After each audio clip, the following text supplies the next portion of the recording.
जबलपुर में प्रशासन की ओर से भूमाफियाओं के खिलाफ शुरू किया गया अभियान अब जोर पकड़ता नजर आ रहा है। इस अभियान के तहत अब दमोह नाका के पास शासकीय भूमि पर बनाई गई इमारत को तोड़कर भूमि को मुक्त कराया जाएगा। देखिए ये खास रिपोर्ट। अमृत हाइट्स नाम की बहुमंजिला इमारत का निर्माण शहर के मोखा बिल्डर ने किया है, जिसमें बनाए गए फ्लैट्स को 40-40 लाख में बेचा जा रहा था। वहीं इस बीच न्यायालय ने इस भूमि का नामांतरण रद्द कर इसे शासकीय भूमि घोषित किया है, जिसके बाद प्रशासन अब इस इमारत को ध्वस्त करने की तैयारी कर रहा है।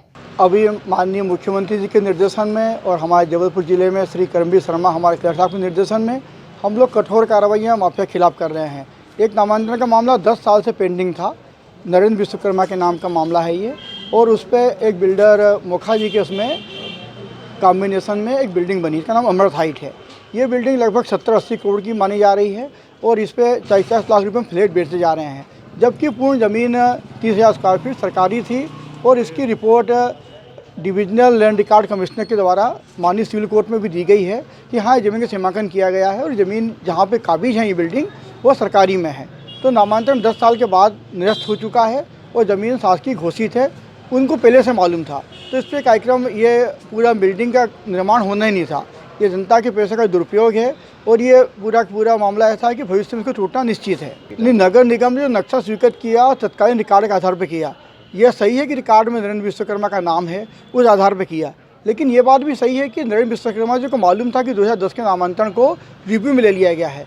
जिस भी कार्रवाइयों को नामांतरण को रिव्यू में ले लेते हैं वो सब जुडिस कार्रवाई कहलाती है, अंडर प्रोसेस। तो उनको अपना सिविल तहसीलदारों से, एसडीएम से, कलेक्टर साहब से अपना निर्णय करवाने के बाद कोई भी निर्माण काम करना चाहिए था। इतनी बड़ी बिल्डिंग तान देने संसाधनों का अपव्यय हुआ है और जनता को बेवकूफ़ बनाने की प्रतीत हो रही है। जमीन मध्य प्रदेश राज्य सड़क परिवहन निगम MPSRTC के नाम पर दर्ज है और वो लोग भी केस लड़ रहे हैं और उसका कब्जा हमको लेना ही है। लगभग ये 30,000 स्क्वायर फीट ज़मीन है और लगभग इसमें 70 करोड़ 80 करोड़ रुपए इसकी अनुमानित कीमत बताई जा रही है और लगभग इस जनता को निवेदन है कि कोई भी ज़मीन इस पर फ्लैट लेना ठीक नहीं है और लेते हैं तो उनको अपनी विवेक है, लेकिन रिकॉर्ड अनुसार इस पूरी ज़मीन भविष्य में टूटना तय है। बहरहाल अब देखने वाली बात ये होगी कि प्रशासन की ओर से बिल्डिंग को ध्वस्त करने की कार्यवाही की जाती है या नहीं। MP न्यूज़ के लिए जबलपुर से विक्की वाल्मीकि की रिपोर्ट।